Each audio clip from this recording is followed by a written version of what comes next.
Good morning, Ada family. It's your boy Boomin coming at you with yet another video. Guys, go ahead and hit that subscribe button, that like button, and that notification bell so you never miss a Boomin video. We got these videos every single day. You don't want to miss them. I got my hot tea and honey locked and loaded, ready to go. Let's get this show started. Cardano with another milestone, of course. 1,760 days without an outage. Holy cow. Lord have mercy. Let us see.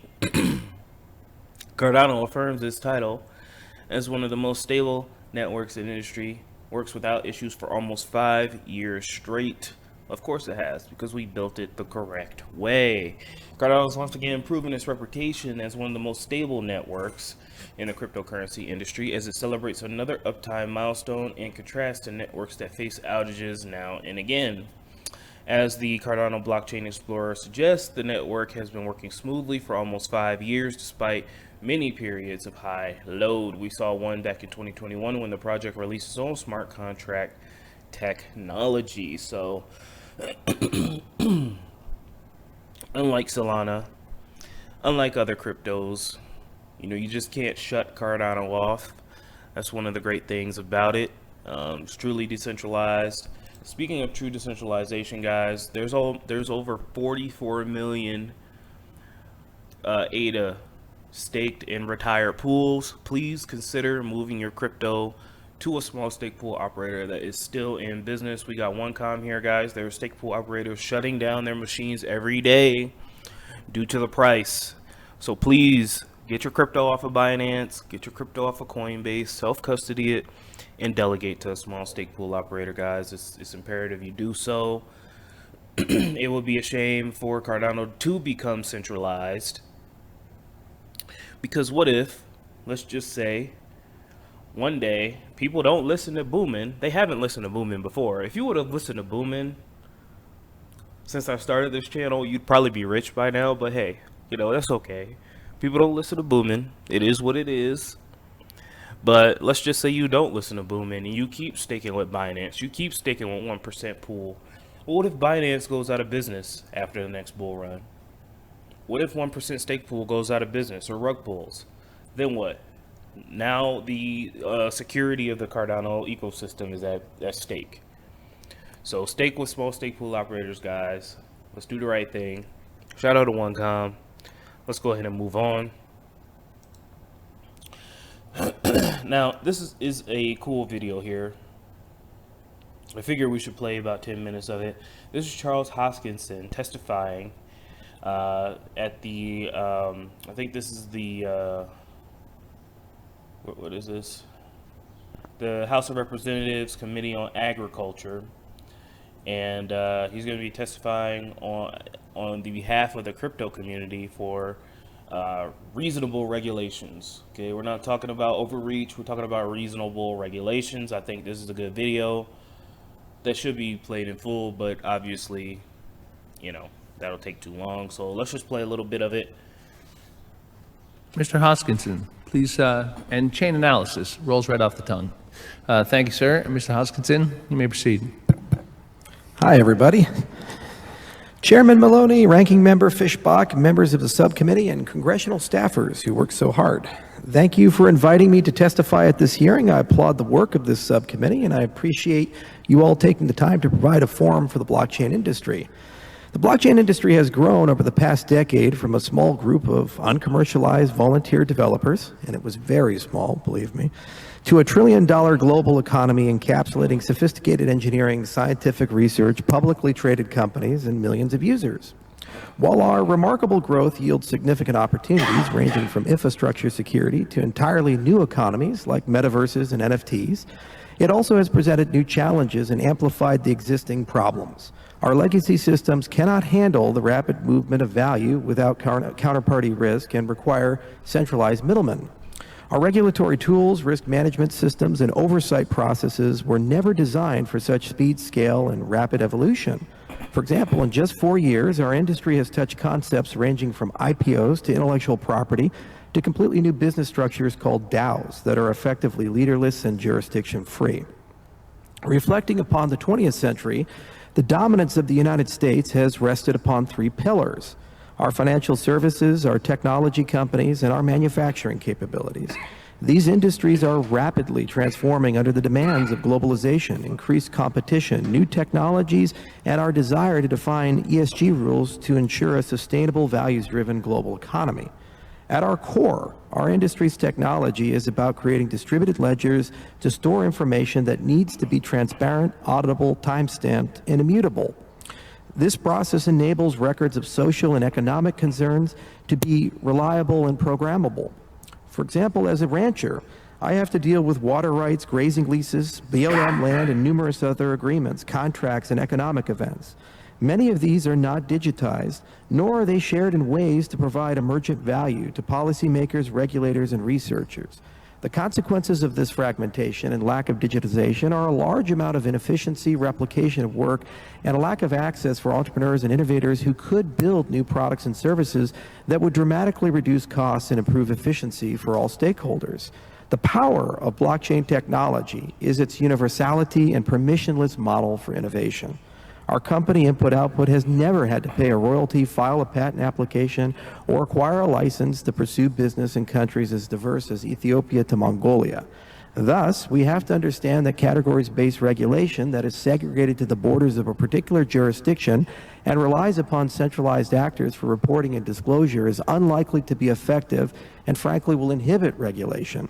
Furthermore, the Internet's governance, evolution, and innovation aren't controlled by the ITU or some other transnational body, but rather by thousands of interconnected and interdependent agencies and private companies working towards the self-emerging common goals of increased connectivity, capacity, and utility.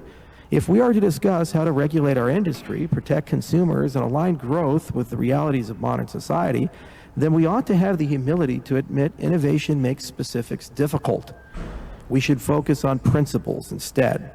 Blockchains enable the liquidity of value, thought, and commerce at a scale and speed society has never enjoyed before. Instead of predicting the outcome of these new capabilities, we ought to decide on what risks we must guard against, what fundamental rights consumers should have, and how to use new tools for the greatest possible good. It seems prudent to focus on concepts like measuring decentralization, information asymmetries, accessibility of data, and access rather than arguing about jurisdictional bodies or asset categorization.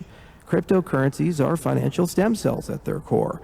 They can be nearly any asset and can change over time. Principles don't change. For example, the notion of measuring consolidation and its risks has been an endeavor the United States has pursued and is frankly good at since the Sherman Antitrust Act of 1890. While none of us are personally familiar with life in the 1890s, we'd certainly be comfortable with the intent and concepts behind the Sherman Antitrust Act. Centralization of markets and power seldom leads to good outcomes. I hope we can engage in a fruitful and ongoing dialogue throughout the coming months as the United States debates the regulatory future of the American blockchain and cryptocurrency industry.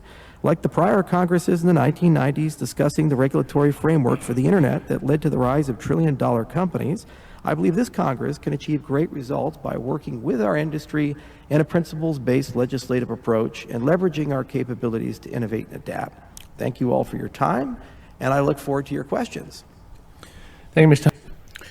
We'll go ahead and play about 5 more minutes there, but everything he said is well said. The current regulations we have in the space is not ready for the innovation that we've accomplished.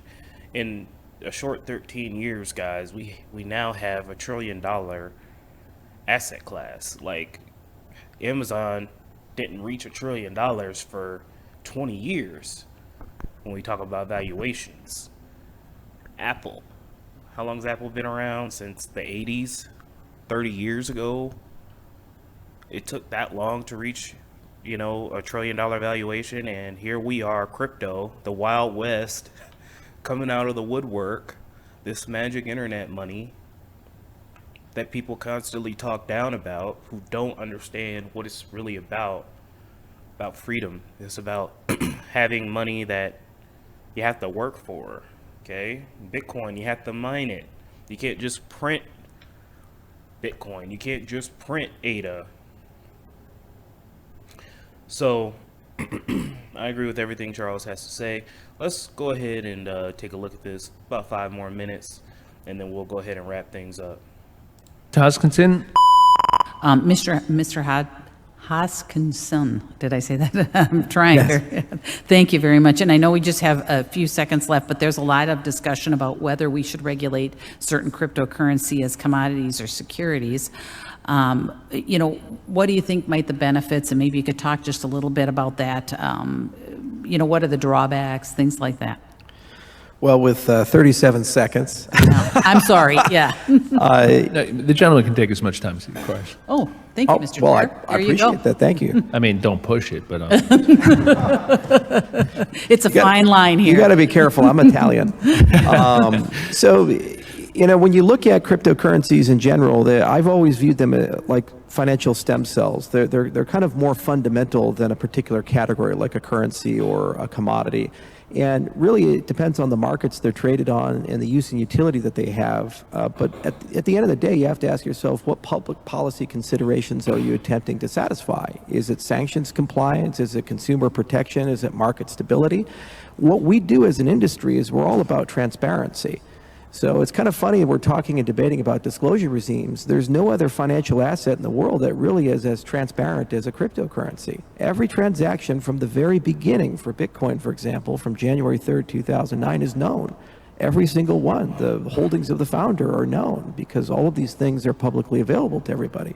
So it's more about, in my view, understandability and the tooling required to make this work on a global basis.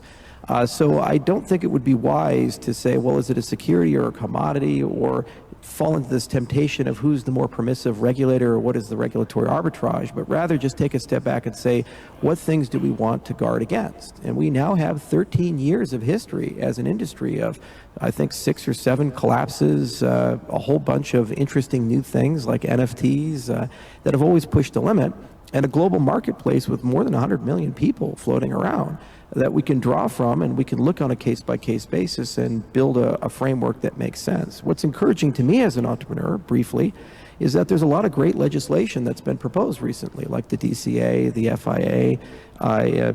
There's executive orders that have come through that are trying to force clarity amongst the executive branch. So these things together create a global dialogue, and if we're clever about it, I think we can converge to a reasonable compromise that we as an industry can live with and continue to be competitive with.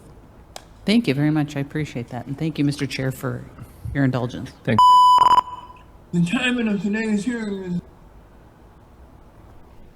All right, guys, that's the Hosk. I agree. We need reasonable, regulation that allows innovation and doesn't stifle the growth of crypto, that doesn't make crypto afraid to innovate and really push that limit. We got great things like DeFi out there, NFTs, the metaverse gaming, play to earn gaming. I mean, out of the play to earn gaming revolution, people in the Philippines and Thailand, other places like that, literally earn more playing video games on the blockchain than they do with their normal jobs. Excuse me, guys. My allergies are through the roof today. That is what we're talking about, innovation. We got cab drivers. We got normal people. Normal, didn't go to Harvard, didn't go to Princeton, didn't have a silver spoon in their hand when they grew up, becoming millionaires and billionaires due to this new financial revolution that we have here. And guys, we're only at $1 trillion evaluation. I fully expect that when it's all said and done, and before I leave this earth, we're going to be at multi-trillions of dollars in valuation. And remember, time in the market beats timing the market. So I'm going all in on Cardano, guys. I love y'all so much. Don't let your memes be dreams. I will talk to you guys tomorrow with the Vechain and Cardano updates. Have an amazing day. Goodbye. Hope you enjoyed the video, guys. Before we end, I'd like to say thank you to our wonderful Patreons. Without you guys, I don't know if I'd still be doing this. Thank you so much for your wonderful support. Maryland for Crypto, Anthony Andrews, Feruz Den, Kyle Bachi, CryptoSVT.si, Angeltopia, DNC Vale, Leon Jackson II, Kragan, Allflare LLC, and Lucky Sunshine Token. Thank you again. I humbly appreciate you. Go ahead, click the links down below, hit the like button and the subscribe button, and we'll be back with another Vechain and Cardano video.